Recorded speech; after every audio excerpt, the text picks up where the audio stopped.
Hello दोस्तों, कैसे हो आप सभी। आशा करती हूँ आप सभी स्वस्थ होंगे। मैं आप सभी का अपने चरण हिंदी क्लासेस में बहुत बहुत स्वागत करती हूँ। तो अभी मैंने आप सभी के लिए हिंदी साहित्य की चैप्टर वाइज सीरीज चला रखी है। ठीक है, उसमें हम आधुनिक काल कर रहे हैं और आधुनिक काल में भी हम छायावाद, राष्ट्रीय सांस्कृतिक चेतना एवं हालावाद के जो महत्वपूर्ण क्वेश्चन हैं यानी PIQ MCQ वो हम कर रहे हैं। तो हर एक क्लास में हम 35 क्वेश्चन करते हैं। 337 तक हमने क्वेश्चन आंसर कर लिए थे। 338 से आज हम अपनी क्लास की शुरुआत करेंगे भाई।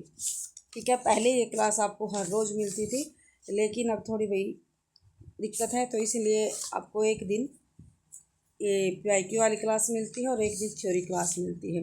तो प्लीज़ आप सभी दोनों क्लासों को ज़रूर से ज़रूर देखें। तो आज की क्लास का पहला क्वेश्चन रहेगा, प्रसाद जी की कमायनी में पात्र प्रतीकों के निम्नलिखित जोड़ों में से कौन सा जोड़ा गलत है। तो कौन सा जोड़ा गलत है भाई। जो पात्र प्रतीक है यानी जो पात्र हैं उनके जो प्रतीक लिए हैं उनमें से ऐसा कौन सा जोड़ा है जो गलत है भाई, वो हमें बताना है। देखो, कल की क्लास में भी हमने जो ये प्रतीक थे वो सभी लिए थे, सभी मैंने आपको बताए थे। जो सरल थे वो भी आपको बताए थे। ठीक है, तो देखो, सरदा हृदय का प्रतीक है, बिल्कुल ठीक है। ईड़ा जो बुद्धि का प्रतीक है, बिल्कुल ठीक है। वृषभ आनंद का प्रतीक है, ये गलत है। मनु मन का प्रतीक है, यानी सी आंसर अपना गलत है। और इसमें क्या है, गलत ही हमसे पूछा था, ये रहा। ठीक है, तो सी आंसर अपना बिल्कुल ठीक है। व्याख्या में देख लेंगे। प्रसाद जी की कमाई 1935 ईस्वी में प्रकाशित हुई थी। इसके पात्र प्रतीकों में वृषभ आनंद का प्रतीक जोड़ा गलत है। सही जोड़ा देख लेते हैं, नीचे हैं पात्र दे रखे और उनके प्रतीक है। मनु मन का प्रतीक है, श्रद्धा हृदय का, ईड़ा बुद्धि का, कुमार मानव का भी। और ये प्रतीक आपको जरूर से ज़रूर याद करनी है। राम की शक्ति पूजा किसकी कविता है। जो राम की शक्ति पूजा है ये कविता किसकी है। माधवी वर्मा की, सुमित्रानंदन पंत की है, ज्योतिष प्रसाद अग्रवाल की, या सूर्यकांत त्रिपाठी निराला की है। तो डी आंसर अपना ठीक रहेगा। राम की शक्ति पूजा सूर्यकांत त्रिपाठी निराला जी की रचना रहेगी। आंसर डी बिल्कुल ठीक है। राम की शक्ति पूजा जो 1936 ईस्वी में प्रकाशित हुई थी, सूर्यकांत त्रिपाठी निराला एक कविता है। इसका आधार बांग्ला का कृतिवास रामायण है। आचार्य शुक्ल के अनुसार बहु वस्तु स्पर्शनीय प्रतिभा निराला जी में है भाई। तो ये क्वेश्चन मैंने पहले भी आपको बताया है। जो बहु वस्तु स्पर्शनीय प्रतिभा है निराला जी में, ये किसने कहा निराला जी के विषय में। तो ये आचार्य शुक्ल जी ने कहा है। निराला कृत सरोज स्मृति को हिंदी का सर्वश्रेष्ठ तथा प्रथम शोकगीत माना जाता है। जो सरोज स्मृति है ये निराला जी की ही रचना है और अपनी पुत्री के ऊपर इन्होंने लिखी थी भाई। और ये हिंदी का सर्वश्रेष्ठ तथा प्रथम शोकगीत माना जाता है, ये आपको ध्यान रखना है। आगे देखते हैं इनकी प्रमुख रचनाएं। जो निराला जी की प्रमुख रचनाएं देख लेते हैं। अनामिका 1923 में प्रकाशित हुई, तुलसीदास 1938 में, बेला 1946 में, कुकुरमुत्ता 1942 में, परिमल 1930 में। और ये पाँचों के पाँचों जो रचना की काफ़ी महत्वपूर्ण रचना है निराला जी की। अगला क्वेश्चन, निम्न में से जयशंकर प्रसाद जी का कौन सा काव्य स्मृति काव्य की श्रेणी में आता है। ये कभी स्मृति काव्य की श्रेणी में आता है जयशंकर प्रसाद जी का काव्य। तो चित्रधारा, कानन कुसुम, प्रेम पथिक या आंसू। तो डी आंसर अपना ठीक रहेगा। जो आंसू काव्य है जयशंकर प्रसाद का, वो स्मृति काव्य की श्रेणी में आता है। व्याख्या में देख लेंगे। आंसर डी बिल्कुल ठीक है। प्रसाद कृत आंसू जो 1925 ईस्वी में प्रकाशित हुआ, स्मृति काव्य की श्रेणी में आता है। आंसू 133 छंदों का विरह प्रधान स्मृति काव्य है। इसे हिंदी का मेघदूत कहा जाता है। क्या कहा जाता है भी आंसू रचना को, हिंदी का मेघदूत। प्रमुख काव्य कृतियाँ हैं जयशंकर प्रसाद की। अशोक की चिंता 1928 में, लहर 1933 में, महाराणा का प्रताप 1914 में, कानन कुसुम 1913 में, बब्रुवाहन 1911 में, झरना 1918 में, सकोचवास 1910 में। ये इनकी महत्वपूर्ण रचनाएं हैं। प्रसाद कृत कमायनी 1935 ईस्वी में रचित हैं। आधुनिक काल का प्रथम आधुनिक महाकाव्य है। ठीक है भाई, आधुनिक काल का प्रथम आधुनिक महाकाव्य कमायनी को माना जाता है। 1935 ईस्वी में इसकी रचना हुई थी। इसमें प्रसाद ने कश्मीरी सेव दर्शन की अभिव्यक्ति की है।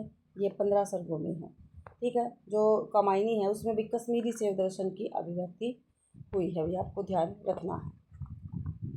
अगला क्वेश्चन है, चित्रधारा किस कवि की रचना है? जो चित्रधारा ये किस कवि की ब्रज भाषा की प्रथम कृति है, ब्रज भाषा की प्रथम कृति है, तो जयशंकर प्रसाद की ये रचना रहेगी चित्रधारा, और ये ब्रज भाषा में रचित है भाई। चित्रधारा जयशंकर प्रसाद की ब्रज भाषा की प्रथम कृति है। ब्रज भाषा की कविता प्रसाद कलाधर नाम से लिखते थे। इनका खड़ी बोली में पहला काव्य संग्रह है कानन कुसुम, ठीक है, तथा प्रसाद की अंतिम रचना है कामायनी। प्रसाद की कृतियाँ देख लेते हैं। बबरूवाल 1911 में, कानन कुसुम 1913 में, महाराणा का महत्व 1914 में, झरना 1918 में, लहर 1933 में, कमायनी 1935 में, आंसू 1925 में, अशोक की चिंता 1928 में।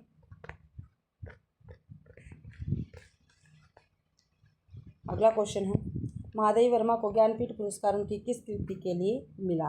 तो जो यामा इनकी कृति थी उस पर महादेवी वर्मा को ज्ञानपीठ पुरस्कार मिला था। ये आंसर ठीक है। महादेवी वर्मा को यामा कृति पर 1982 ईस्वी में ज्ञानपीठ पुरस्कार मिला था, और यामा जो 1940 ईस्वी में प्रकाशित हुई थी। इनकी अन्य महत्वपूर्ण काव्य कृतियाँ हैं निहार 1930 में, रश्मि 1932 में, नीरजा 1935 में, सांदे गीत 1936 में, दीप सिंह 1942 में, सप्तपर्णा 1960 ईस्वी में। महादेवी कृत सप्तपर्णा में ऋग्वेद के मंत्रों का हिंदी काव्य अनुवाद संकलित है। यामा में निहार, रश्मि, नीरजा और सांदे गीत को संकलित किया गया है। अगला क्वेश्चन है, वस्तुओं में आध्यात्मिक छाया का भान ही छायावाद है? क्या भी वस्तुओं में आध्यात्मिक छाया का भान ही छायावाद है? तो ये किस आलोचक का कथन है? तो किसका? ये जयशंकर प्रसाद का है, लाला भगवान दीन का, राधा कृष्ण दास का, या नंद दुलारे वाजपेयी का? तो भाई वस्तुओं में आध्यात्मिक छाया का भान ही छायावाद है, ये कथन नंद दुलारे वाजपेयी का रहेगा। ये आंसर ठीक है अपना। वस्तुओं में आध्यात्मिक छाया का मान ही छायावाद है, यह मान्यता सौष्ठववादी आलोचक नंद दुलारे वाजपेयी की है। छायावाद की विभिन्न मान्यताएं हैं। आचार्य रामचंद्र शुक्ल द्वारा छायावाद शब्द का प्रयोग दो अर्थों में समझना चाहिए। एक तो रहस्यवाद के अर्थ में, इसका संबंध काव्य वस्तु से है। दूसरा प्रयोग काव्य शैली या पद्धति विशेष के व्यापक अर्थ में। तो रामचंद्र शुक्ल जी ने छायावाद के विषय में कहा है। डॉक्टर नगेंद्र ने छायावाद स्थूल के प्रति सूक्ष्म का विद्रोह है, और ये काफ़ी बार पेपर में कथन आए हुए हैं भाई। राम कुमार वर्मा, जब आत्मा की छाया परमात्मा पर तथा परमात्मा की छाया आत्मा पर पड़ने लगती है तब छायावाद की सृष्टि होती है। शांति प्रिय द्विवेदी, छायावाद एक दार्शनिक अनुभूति है। महादेवी वर्मा का कथन कौन सा? छायावाद तत्वतः प्रकृति के बीच जीवन का उद्गीता है भाई। आगे सांध्य कांकली किस रचनाकार की कविताओं का संग्रह है? तो किसका भाई? सांध्य कांकली सूर्यकांत त्रिपाठी निराला जी की कविताओं का संग्रह है भाई सांध्य कांकली। सांध्य कांकली 1969 ईस्वी में प्रकाशित सूर्यकांत त्रिपाठी निराला की कविताओं का संग्रह है। सांध्य कांकली में कुल 65 गीत है। कितने हैं भाई? 65 गीत हैं। इसमें ये 65 गीत निराला की 65 साल की उम्र का प्रतिनिधित्व करते हैं। सांध्य कांकली निराला की अंतिम संग्रह है। जो सांध्य कांकली रचना है ये निराला जी का अंतिम काव्य संग्रह है भाई, ये हमें ध्यान रखना। इसमें निराला की अंतिम कविता पत्रोकंठित जीवन का विष बुझा हुआ है संकलित है। तो पेपर में काफ़ी बार पूछा गया। जो निराला जी की अंतिम रचना है पत्रोकंठित जीवन का विष बुझा हुआ है, ये कौन से काव्य संग्रह में है? तो सांध्य कांकली में संकलित है भाई। आगे देखते हैं निराला की कृतियाँ। जूही की कली 1916 में, पंचवटी प्रसंग 1921 में, परिमल 1930 में, स्रोत स्मृति 1935 में, राम की शक्ति पूजा 1936 ईस्वी में प्रकाशित हुई गई। अगला क्वेश्चन देखते हैं। माँ की कुल शिक्षा मैंने दी, पुष्प सेज तेरी स्वयं रची, सोचा मन में वह शकुंतला, पर पाठ अन्य यह अन्य कला पंक्तियाँ किसकी हैं? तो भाई ये सूर्यकांत त्रिपाठी निराला जी की पंक्ति रहेगी, और स्रोत स्मृति से ये पंक्तियाँ ली गई है। माँ की कुल शिक्षा मैंने दी, पुष्प सेज तेरी स्वयं रची, सोचा मन में वह शकुंतला, पर पाठ न यह अन्य कला कला पंक्ति सूर्यकांत त्रिपाठी निराला की है, जिसे उन्होंने अपनी पुत्री सरोज के निधन पर शोक गीत के रूप में सरोज समृद्धि शीर्षक से लिया है। निराला की कृतियाँ देख लेते हैं। काव्य संग्रह है अनामिका 1923 में, द्वितीय संस्करण आया अनामिका का 1938 में, परिमल 1930 में, गीतिका 1936 में, तुलसीदास 1938 में, कुकुरमुत्ता 1942 में। और ये काव्य संग्रह है भाई। और इनकी प्रमुख रचनाएं सरोज स्मृति 1935 में, राम की शक्ति पूजा 1936 में, तोड़ दी पत्थर, जूही की कली 1916 में, भिक्षुक, संध्या सुंदरी और पंचवटी प्रसंग 1921 में। ये इनकी प्रमुख कविताएं रहेंगी निराला जी की। आगे है उच्छ्वास। किसका काव्य संग्रह, जो उच्छ्वास है किसका काव्य संग्रह है, तो सुमित्रानंद पंत जी का काव्य संग्रह भी उच्छ्वास। ये आंसर ठीक है। उच्छ्वास 1920 ईस्वी में प्रकाशित हुआ। प्रमुख छायावादी कवि सुमित्रानंद पंत की रचना है। यह पंत की प्रथम छायावादी रचना है। युगांत 1936 ईस्वी में प्रकाशित हुआ। युगवाणी 1939 में तथा ग्राम्य 1940 ईस्वी में प्रकाशित हुई गई। सुमित्रानंद पंत जी प्रगतिवादी रचना इन्होंने भी की है भी। परिमल किसकी काव्य रचना है, जो परिमल है किसकी काव्य रचना, अभी ऊपर हमने देखा है, ये सूर्यकांत त्रिपाठी निराला जी की रचना है। सी आंसर ठीक है। परिमल सूर्यकांत त्रिपाठी निराला की महत्वपूर्ण काव्य कृति है। इसका प्रकाशन सन 1930 ईस्वी में हुआ। जूही की कली, बादल राग, भिक्षुक, पंचवटी प्रसंग आदि परिमल में संकलित कविताएं हैं। परिमल की भूमिका में निराला ने लिखा, मनुष्यों की मुक्ति की तरह कविता की भी मुक्ति होती है। ये परिमल की भूमिका में लिखा निराला जी ने। ये मनुष्य की मुक्ति की तरह ही कविता की भी मुक्ति होती है, ये आपको ध्यान रखना है। अगला क्वेश्चन है, निम्न में से किस कवि का पहले नाम गुसाई दत्त था। ठीक है, गुसाई दत्त किस कवि का नाम था। सुमित्रानंद पंत का, हजारी प्रसाद द्विवेदी का, धर्मवीर भारती का, हरिवंश राय बच्चन का। तो सुमित्रानंद पंत का पहले नाम गुसाई दत्त था भाई। अगला क्वेश्चन व्याख्या इसकी। सुमित्रानंद पंत के बचपन का नाम गुसाई दत्त था। इनका जन्म 1900 ईस्वी में कोसानी अल्मोड़ा में हुआ था। चिदम्बरा पंत की महत्वपूर्ण कविताओं का संग्रह है। जो चिदम्बरा है यह सुमित्रानंद पंत की जो महत्वपूर्ण कविता उनका संग्रह है। इस पर इन्हें 1968 ईस्वी में भारतीय ज्ञानपीठ पुरस्कार मिला है। तो भारतीय ज्ञानपीठ पुरस्कार सुमित्रानंद पंत को कब मिला, 1968 पर, और कौन सी रचना पर, चिदम्बरा पर मिला है। अगला क्वेश्चन है, अबे सुन बेगुलाब में गुलाब किसका प्रतीक है। अबे सुन बेगुलाब में गुलाब किसका प्रतीक है, और ये पूछा जाता है ये किसकी पंक्तियां हैं। तो ये पंक्तियां तो सूर्यकांत त्रिपाठी निराला जी की है, कुकुरमुत्ता कविता से ली गई है। ठीक है, और इसमें ये पूछा गया है अबे सुन बेगुलाब में जो गुलाब है ये किसका प्रतीक इसमें बताया गया है। तो राजनीतिज्ञ वर्ग का, बुद्धिजीवी वर्ग का, पूंजीपति वर्ग का, श्रमिक वर्ग का। तो पूंजीपति वर्ग का गुलाब प्रतीक बताया गया है। सी आंसर ठीक है। सूर्यकांत त्रिपाठी निराला की कविता कुकुरमुत्ता का प्रकाशन 1942 ईस्वी में हुआ। यह द्वितीय विश्व युद्ध का दौर था। इस कविता में द्वितीय विश्व युद्ध के साथ पनपती हुई सामंती पूंजीवादी व्यवस्था का चित्रण है। कविता में गुलाब पूंजीपति वर्ग का प्रतीक है।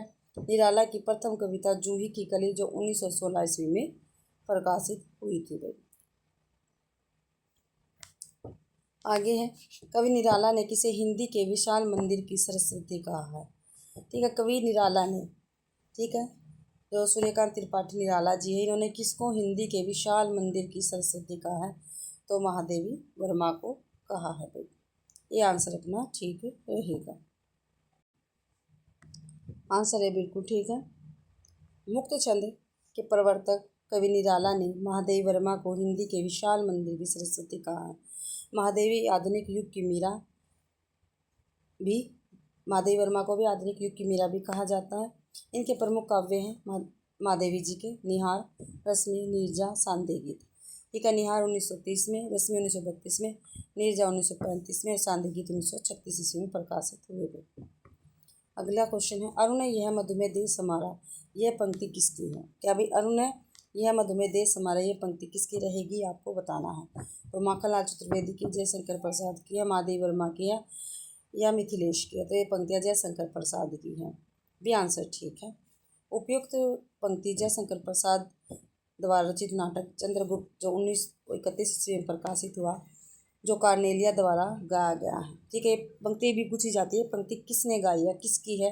देखो यहाँ पूछा है भाई इस पंक्ति के रचनाकार कौन है, तो ये है जयशंकर प्रसाद है।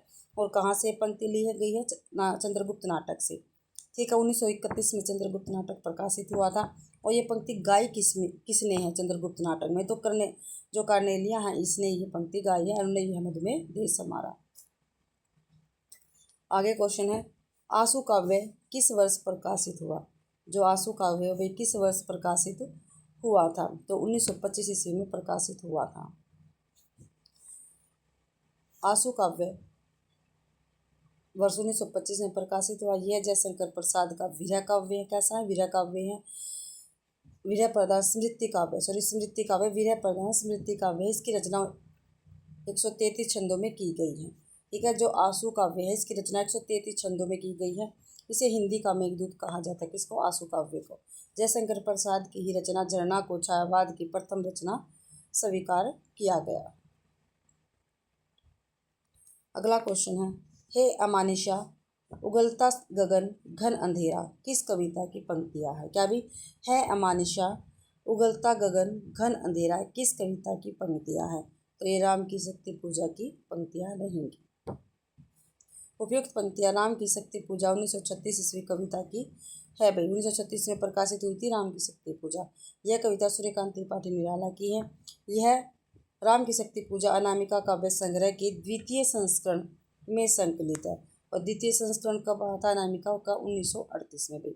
अनामिका में संकलित प्रमुख रचनाएं कविताएं इस प्रकार है, देख लेते हैं कौन कौन सी है। अनामिका में सरोज स्मृति 1935, तोड़ती पत्थर, सच है, झरना, आंसू और कमायनी जयशंकर प्रसाद की ये रचनाएं हैं।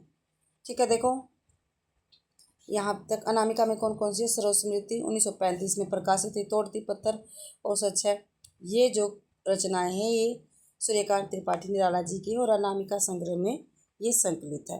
और झरना 1918 में प्रकाशित हुई, आंसू 1925 में, कमायनी 1935 में जयशंकर प्रसाद की कृतियाँ है। और आंसू को हिंदी का मेघदूत भी कहा जाता है। अगला क्वेश्चन है, रात के उर्मे दिवस की चाह का सर हूँ पंक्ति किस रचनाकार की। क्या भी रात के उर्मे दिवस की चाह का सर हूँ ये पंक्ति किसकी है, तो ये महादेव वर्मा की पंक्तियाँ रहेंगी। सी आंसर ठीक है, रात के उर्मे दिवस की चाह का सर हूँ पंक्ति महादेव वर्मा की है। महादेव वर्मा को आधुनिक युग की मीरा कहा जाता है। हिंदी के विशाल मंदिर की वीणा पाणी कहा जाता है। ठीक है, ये संज्ञाएं महादेवी जी को मिली हुई है, आपको ध्यान रखना है। महादेव वर्मा की काव्य कृतियाँ निहार 1930 ईस्वी में प्रकाशित हुई, रश्मि 1932 में, नीरजा 1935 में, सांदे गीत 1936 में, यामा 1940 में, दीपशिखा 1942 में, सप्तपर्णा 1960 ईस्वी में प्रकाशित रचनाएं हैं। यामा पर महादेव वर्मा को ज्ञानपीठ पुरस्कार प्रदान किया गया। महादेव वर्मा को बौद्ध दर्शन से प्रभावित रहस्यवादी कवित्री के रूप में स्वीकार किया जाता है। महादेव वर्मा का सर्वाधिक प्रिय प्रतीक दीपक और बादल है। ठीक है, ये पेपर में पूछा गया है। जो महादेव वर्मा है इनके सर्वाधिक प्रतीक कौन कौन से हैं, तो दीपक और बादल हैं। बालकृष्ण शर्मा नवीन के संबंध में कौन सा कथन सही नहीं है। ठीक है, जो बालकृष्ण शर्मा नवीन जी है इनके संबंध में कौन सा कथन सही नहीं है। ठीक है, वो बताना जो नहीं है, सही नहीं है। वे छायावाद के प्रतिनिधि कवि हैं।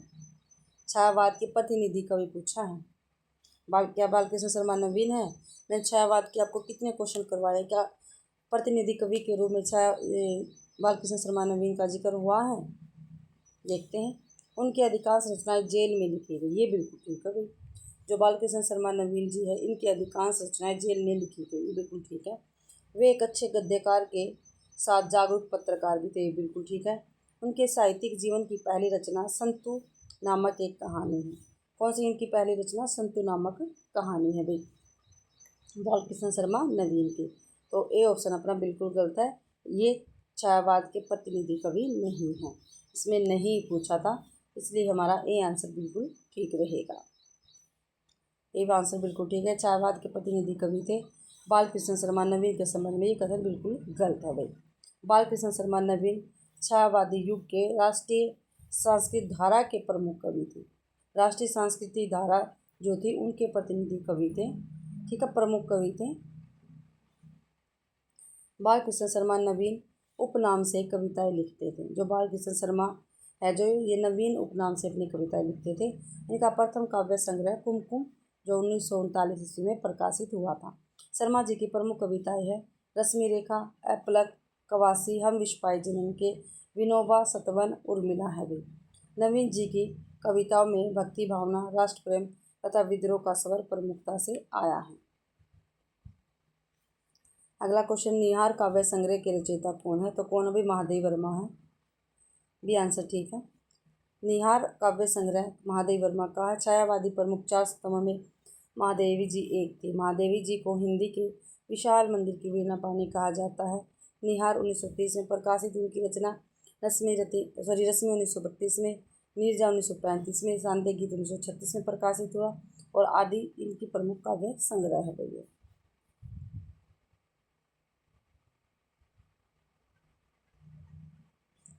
आगे है बादल राग कविता के कवि कौन है? तो कौन है भी? निराला जी है, सूर्यकांत त्रिपाठी निराला जी रहेंगे बादल राग कविता के रचनाकार। यह कविता परिमल में 1930 ईस्वी में संग्रहित की गई है, ठीक है। जो परिमल है जो 1930 में प्रकाशित हुआ उसमें ही संग्रहित है बादल राग। निराला की लंबी कविता सरोज स्मृति को हिंदी का प्रथम शोक गीत माना जाता है। निराला के प्रमुख काव्य संग्रह हैं अनामिका 1923 ईस्वी में प्रकाशित हुई, परिमल 1930 में प्रकाशित हुई, गीतिका 1936 में प्रकाशित हुई, तुलसीदास 1938 में प्रकाशित हुई, कुकुरमुत्ता 1942 में तथा सांध्य कांकली 1929 ईस्वी में प्रकाशित हुई गई। आगे क्वेश्चन है, उनमें से कौन सी सियाराम शरण गुप्त की रचना है? इनमें से भाई कौन सी ऐसी रचना जो सियाराम शरण गुप्त जी की रचना है? रसिक रहस्य, विष्णु प्रिया, स्वदेश संगीत या मौर्य विजय? तो जो मौर्य विजय है ये सियाराम शरण गुप्त की रचना रहेगी। ये आंसर ठीक है, मौर्य विजय सियाराम शरण गुप्त की रचना है।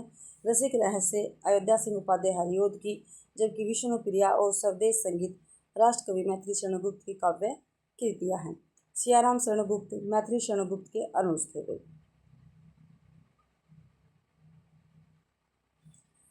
आंसू में किस रस की प्रधानता है? जो आंसू काव्य हैं जयशंकर प्रसाद का, इसमें किस रस की प्रधानता? तो भाई इसमें करुण रस की प्रधानता है। बी आंसर ठीक है, आंसू जो 1925 में प्रकाशित हुआ जयशंकर प्रसाद की कृति है। यह 133 छंदों में रचित विरह प्रधान स्मृति काव्य है। कैसा है ये? विरह प्रधान स्मृति काव्य है। अतः आंसू में करुण रस की प्रधानता है। इसे हिंदी का मेघदूत कहा जाता है। प्रसाद रचित झरना को छायावाद की प्रथम प्रयोगशाला भी कहा जाता है। जो झरना है जयशंकर प्रसाद की, इसको छायावाद की प्रथम प्रयोगशाला भी कहा जाता है। आपको ध्यान रखना है झरना को। चाह नहीं मैं सुरबाला के गहनों में गूथा जाऊं पंक्तियाँ किस कवि की हैं? क्या भी चाह नहीं मैं सुरबाला के गहनों में गूथा जाऊं पंक्तियाँ किस कवि की हैं? तो किसकी? ये माखनलाल चतुर्वेदी जी की पंक्तियाँ रहेंगी। भी आंसर बिल्कुल ठीक है। उपयुक्त पंक्ति माखनलाल चतुर्वेदी की प्रसिद्ध कविता पुष्प की अभिलाषा की है। इनकी प्रमुख कृतियाँ हैं हिम क्रीटनी 1943 में, हिम त्रिंगनी 1949 में, माता 1951 में तथा समर्पण 1956 ईस्वी में प्रकाशित हुई थी। सियाराम शरण गुप्त की प्रमुख रचनाएं हैं आद्रा 1927 ईस्वी में, पाथे 1933 ईस्वी में, मृणमयी 1936 में, बापू 1937 ईस्वी में प्रकाशित रचनाएं हैं। मैथिली शरण गुप्त की प्रमुख रचनाएं हैं रंग में भंग जो 1909 में प्रकाशित हुई, जयदत्त वध 1910 में प्रकाशित हुई, किसान 1917 में, साकेत 1931 में, भारत भारती 1912 ईस्वी में प्रकाशित रचनाएं हैं। रामधारी सिंह दिनकर की प्रमुख रचनाएं हैं रेणुका 1935 में, उर्वशी 1961 में, कुरुक्षेत्र 1946 में। आगे क्वेश्चन है हिम तरंगिणी किसका काव्य संग्रह है? जो हिम तरंगिणी है वो किसका काव्य संग्रह है ये हमें बताना है। तो भगवती चरण वर्मा का, दिनकर का, माखनलाल चतुर्वेदी का या राम कुमार वर्मा का? तो हिम तरंगिणी भाई माखनलाल चतुर्वेदी का काव्य संग्रह है। सी आंसर बिल्कुल ठीक रहेगा। हिम तरंगिणी 1949 ईस्वी में प्रकाशित माखनलाल चतुर्वेदी का काव्य है। माखनलाल चतुर्वेदी राष्ट्रीय संस्कृत धारा के कवि हैं। इन्हें एक भारतीय आत्मा के नाम से भी जाना जाता है। रामधारी सिंह दिनकर को अधैर्य का कवि कहा जाता है। क्या कहा जाता है? अधैर्य का कवि रामधारी सिंह दिनकर को। दिनकर की प्रमुख कृतियां हुंकार, रसवंती, कुरुक्षेत्र, रश्मिरथी तथा इतिहास के आंसू। अगला क्वेश्चन है, मुक्त करो नारी को, चिर वंदनी नारी को, युग युग की बर्बर काया है जननी सखी प्यारी को। नारी भावना से संबंधित निम्न पंक्तियां किस कवि की है? तो सुमित्रानंद पंत की पंक्तियां रहेगी। सी आंसर बिल्कुल ठीक है। उपयुक्त पंक्तियां सौंदर्य की अप्रीतम कवि सुमित्रानंद पंत की है। नारी स्वतंत्रता के पक्ष में पंत जी ने कहा है, भारतीय सभ्यता और संस्कृति का पूर्ण उदय तभी संभव है जब नारी स्वतंत्र वातावरण में जी रही हो। प्रमुख रचनाएं इनकी पल्लव 1928 में, गुंजन 1932 में, युगांत 1936 में, युगवाणी 1939 में और ग्राम्य 1940 ईस्वी में। ठीक है, इनकी महत्वपूर्ण रचनाएं हैं भाई सुमित्रानंद पंत की। नीड का निर्माण फिर के लेखक कौन है? तो कौन है भाई नीड का निर्माण फिर? हरिवंश राय बच्चन जी की एक आत्म कथा है भाई। ये आंसर ठीक है। नीड का निर्माण फिर 1970 में प्रकाशित हुई हरिवंश राय बच्चन की प्रसिद्ध कृति है। यह उनकी आत्मकथा का दूसरा भाग है। बच्चन जी ने अपनी आत्मकथा 4 भागों में लिखी। कितने भागों में? 4 भागों में लिखी है। और ये आपको सारी की सारी आत्मकथाएं अच्छी प्रकार से याद करनी, क्योंकि काफ़ी बार पेपर में पूछी जाती है। कभी क्रम लगाना, कभी 4 में से एक देगी, पूछी जाएगी कौन से है, कभी 3 दे देगी और पूछी जाएगी इसमें से कौन सी नहीं है। तो किसी प्रकार से भी क्वेश्चन पेपर में पूछी जा सकता है। प्रथम रचना है इनकी क्या भूलुक है, याद करो, जो 1969 में प्रकाशित हुई। द्वितीय है नीड़ का निर्माण फिर 1970 में। तृतीय है बसेरे से दूर 1978 में। चतुर्थ है 10 द्वार से सोपान तक 1985 में। और इनका प्रकाशन वर्ष भी आपको अच्छी प्रकार से याद करना है।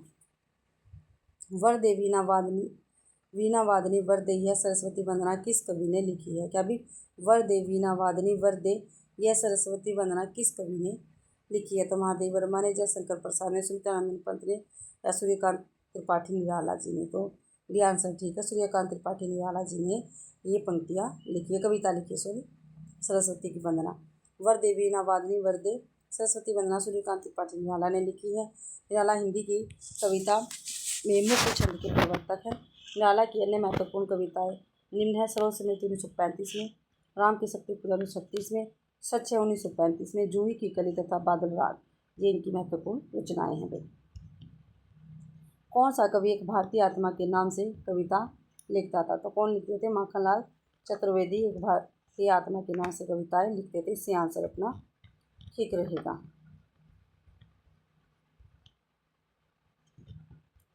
इससे आंसर ठीक है। माखनलाल चतुर्वेदी एक भारतीय आत्मा के नाम से भी जाने जाते हैं। इनका जन्म 1879 में हुआ था। इनकी प्रसिद्ध कविता है कैदी और कोकिला। ठीक है, काफ़ी महत्वपूर्ण रचना है। और पुष्प की अभिलाषा। आगे सुमित्रानंद पंत ने अपने किस काव्य संग्रह को बाल कल्पना का दूध मुहा प्रयास कहा है? ठीक है, जो सुमित्रानंद पंत है, इनका ऐसा कौन सा काव्य संग्रह है जिसको बाल कल्पना का दूध मुहा प्रयास कहा है? ठीक है, बाल कल्पना का दूध मुहा प्रयास का आपको ध्यान रखना है। तो किसको? वीणा को कहा है।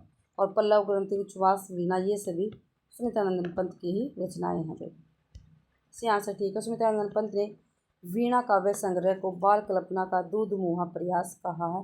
पंत जी की काव्य कृतियाँ पल्लव की भूमिका को छायावाद का घोषणा पत्र यानी मैनिफेस्टो कहा जाता है। काफ़ी बार पेपर में पूछा जाता है छायावाद का घोषणा पत्र या मैनिफेस्टो कौन सी रचना कहा जाता है? तो पल्लव रचना कहा जाता है, जो सुमित्रानंद पंत की है भाई। उन्होंने अपनी रचना सत्यकाम जो 1975 ईस्वी में रचित है को एक तापस की भावनाओं को वाणी देने वाला काव्यकार। क्या कहा? एक तापस की भावनाओं को वाणी देने वाला काव्य कौन सा है? सत्यकाम भाई, जो 1975 में रचित है। उच्छ्वास 1920 में प्रकाशित हुई। ग्रंथि 1920 में, वीणा 1927 में, पल्लव 1928 में, गुंजन 1932 में।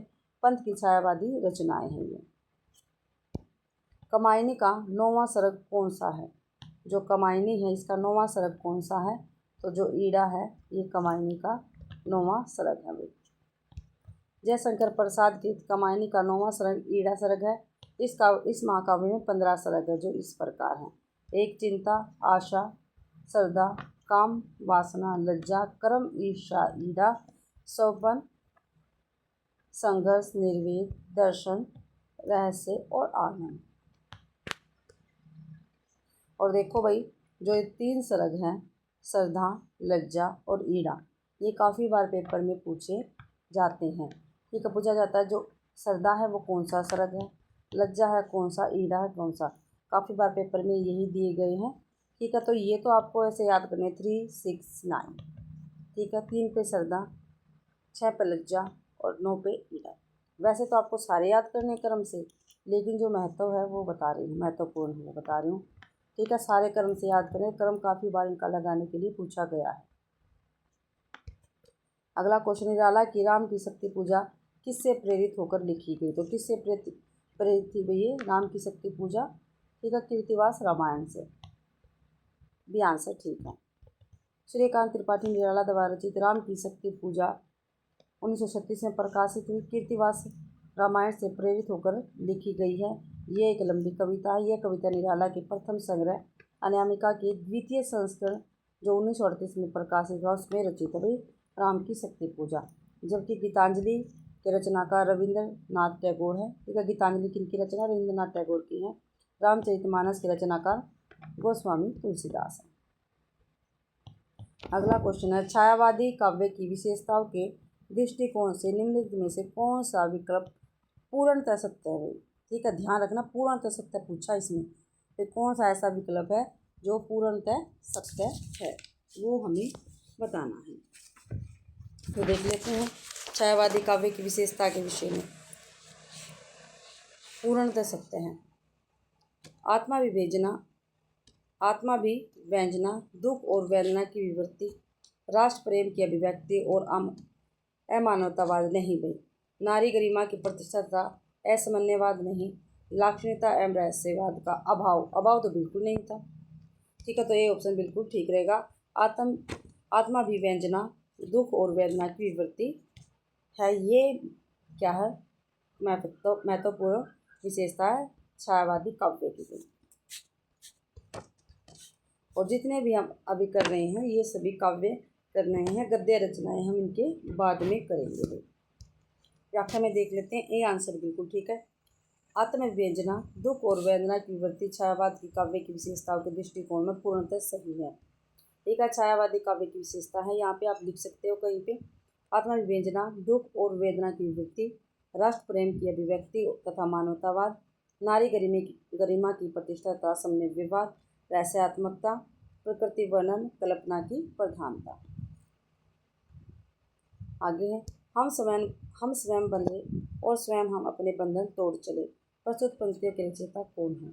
अभी हम स्वयं बंधे और स्वयं ही अपने बंधन तोड़ चले, तो भाई ये पंक्तियाँ किसकी है? तो ये भगवती चरण वर्मा जी की पंक्तियाँ रहेगी। बी आंसर बिल्कुल ठीक है, बी आंसर ठीक है। उपयुक्त पंक्तियाँ भगवती चरण वर्मा द्वारा रचित कविता हम दीवानों की क्या हस्ती से ली गई हैं। अब भगवती चरण वर्मा की काव्य रचनाएं हैं, स्मृति कव, तुम अपनी हो, जय अपना है, बसंतोत्सव, मानो, भैंसा गाड़ी आदि।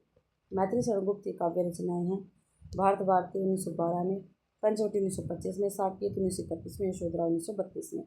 सत्यनारायण कवि वतन की रचनाएं हैं, भ्रमरदूत, प्रेमकली, हृदय तरंग। रामनरेश त्रिपाठी की रचनाएं, मिलन, पथिक, मानसी, सौपन।